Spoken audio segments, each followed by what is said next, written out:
परम सिद्धि माने परम तत्व परमात्मा की प्राप्ति।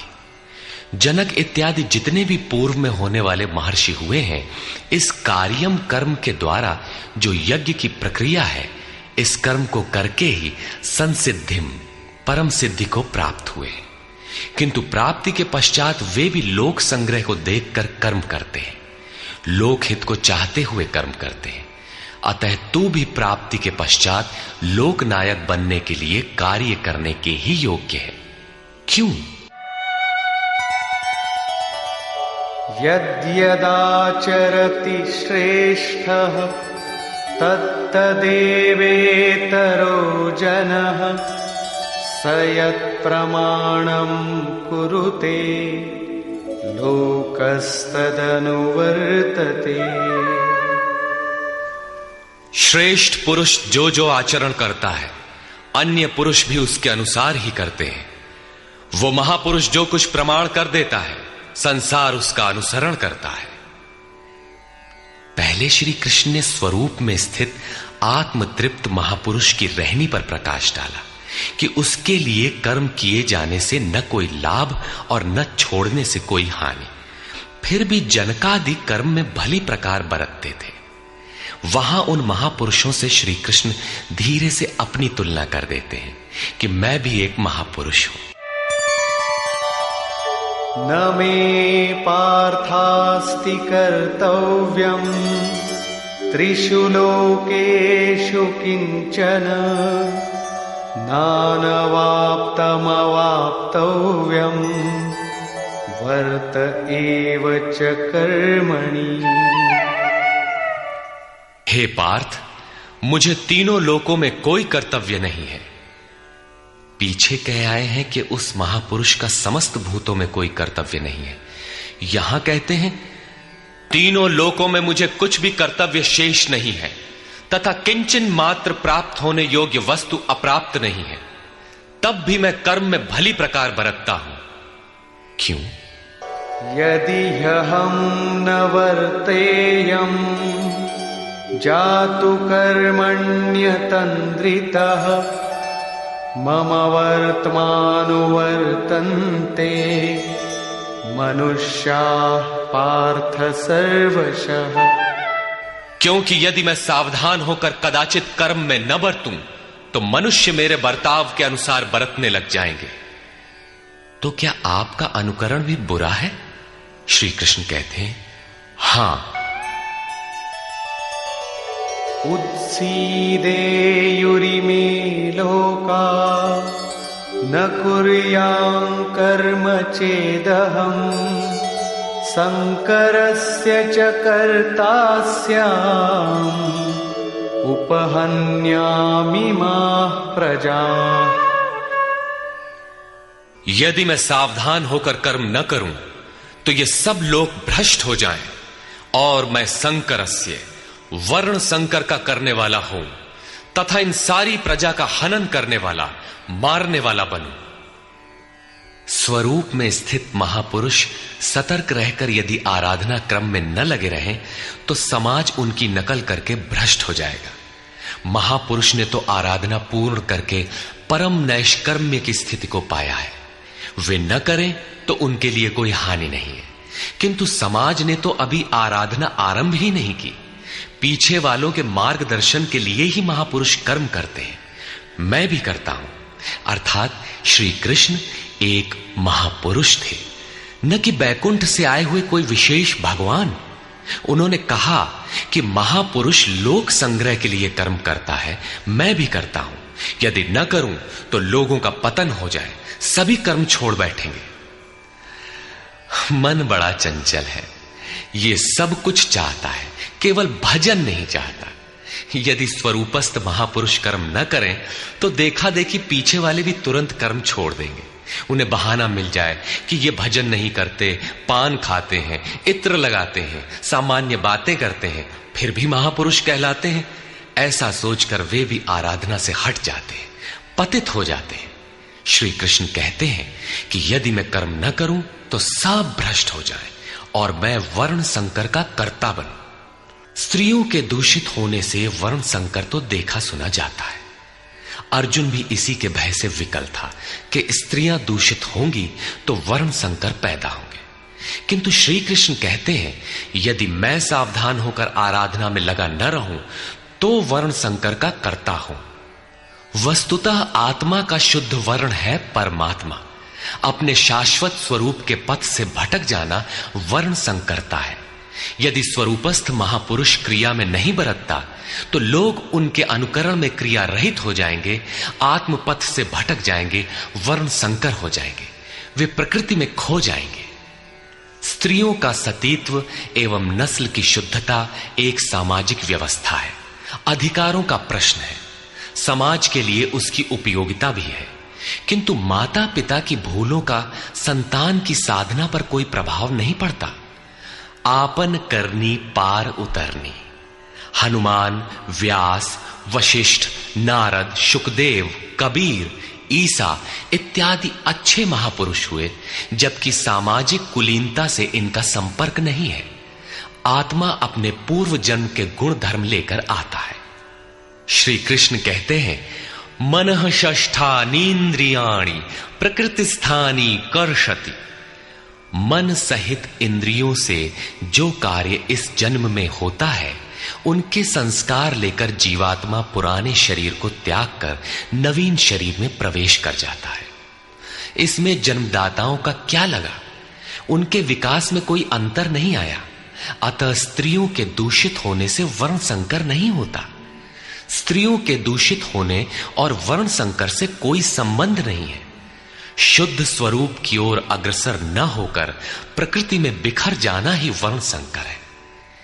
यदि महापुरुष सावधान होकर क्रिया, नियत कर्म में बरतते हुए लोगों से क्रिया न कराएं, तो वो उस सारी प्रजा का हनन करने वाला, मारने वाला बने। साधना क्रम में चलकर उस मूल अविनाशी की प्राप्ति ही जीवन है, और प्रकृति में बिखरे रहना, भटक जाना मृत्यु है।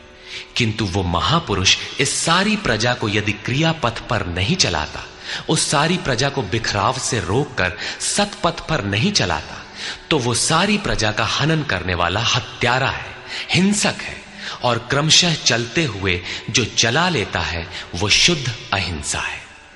गीता के अनुसार शरीर का निधन, नश्वर कलेवरों का निधन मात्र परिवर्तन है, हिंसा नहीं। सक्ता कर्मण्य विद्वांसो यथा कुर्वन्ति भारत कुर्याद् विद्वांस तथा सक्तः चिकीर्षुर्लोक संग्रहम्। हे भारत, कर्म में आसक्त हुए अज्ञानी जन जैसे कर्म करते हैं, वैसे ही अनासक्त हुआ विद्वान पूर्ण ज्ञाता भी लोक हृदय में प्रेरणा और कल्याण संग्रह चाहता हुआ कर्म करे। यज्ञ की विधि जानते और करते हुए भी हम अज्ञानी हैं। ज्ञान का अर्थ है प्रत्यक्ष जानकारी। जब तक लेश मात्र भी हम अलग हैं, आराध्य अलग है, तब तक अज्ञान विद्यमान है। जब तक अज्ञान है तब तक कर्म में आसक्ति रहती है। अज्ञानी जितनी आसक्ति से आराधना करता है, उसी प्रकार अनासक्त। जिसे कर्मों से प्रयोजन नहीं है तो आसक्ति क्यों होगी? ऐसा पूर्ण ज्ञाता महापुरुष भी लोकहित के लिए कर्म करे, दैवी संपद का उत्कर्ष करे, जिससे समाज उस पर चल सके। न बुद्धि भेदं जनयेद अज्ञानां कर्म संगिनां जोषयेत् सर्वकर्माणि विद्वान् युक्तः समाचरन्। ज्ञानी पुरुषों को चाहिए कि कर्मों में आसक्ति वाले अज्ञानियों की बुद्धि में भ्रम न पैदा करें। अर्थात स्वरूपस्थ महापुरुष ध्यान दें कि उनके किसी आचरण से पीछे वालों के मन में कर्म के प्रति अश्रद्धा न उत्पन्न हो जाए। परमात्म तत्व से संयुक्त महापुरुष को भी चाहिए कि स्वयं भली प्रकार नियत कर्म करता हुआ उनसे करावे। यही कारण था कि पूज्य महाराज जी वृद्धावस्था में भी रात के 2 बजे ही उठकर बैठ जाएं, खांसने लगे।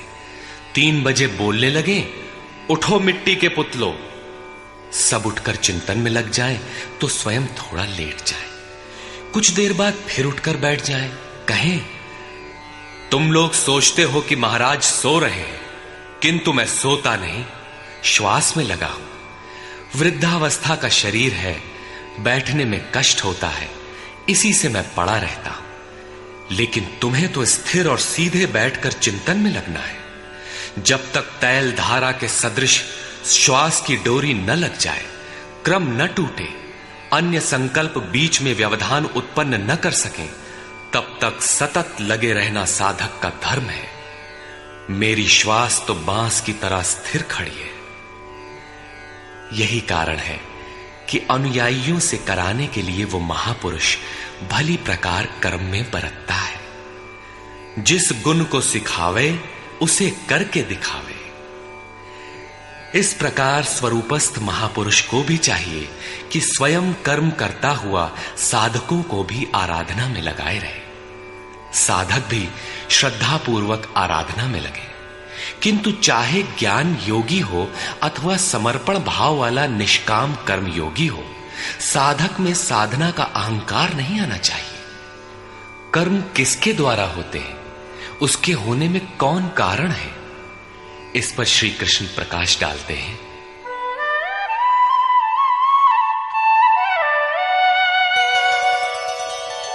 प्रकृते क्रियमाणानि गुणैः कर्माणि सर्वशः अहंकार विमूढ़ात्मा कर्ताहमिति मन्यते। आरंभ से पूर्ति पर्यंत संपूर्ण कर्म प्रकृति के गुणों द्वारा किए जाते हैं। फिर भी अहंकार से विशेष मूढ़ पुरुष मैं करता हूं ऐसा मान लेता है। ये कैसे माना जाए कि आराधना प्रकृति के गुणों द्वारा होती है? ऐसा किसने देखा? इस पर कहते हैं, तत्त्ववित्तु महाबाहो गुणकर्म विभागयोः गुणा गुणेषु वर्तन्ते इति मत्वा न सज्जते। हे महाबाहु, गुण और कर्म के विभाग को तत्वविद परम तत्व परमात्मा की जानकारी वाले महापुरुषों ने देखा और संपूर्ण गुण गुणों में बरत रहे। ऐसा मानकर वे गुण और कर्मों के कर्तापन में आसक्त नहीं होते। यहां तत्व का अर्थ परम तत्व परमात्मा है, न कि 5 या 25 तत्व जैसा कि लोग गणना करते हैं। योगेश्वर श्री कृष्ण के शब्दों में तत्व एकमात्र परमात्मा है, अन्य कोई तत्व है ही नहीं। गुणों को पार करके परम तत्व परमात्मा में स्थित महापुरुष गुण के अनुसार कर्मों का विभाजन देख पाते हैं।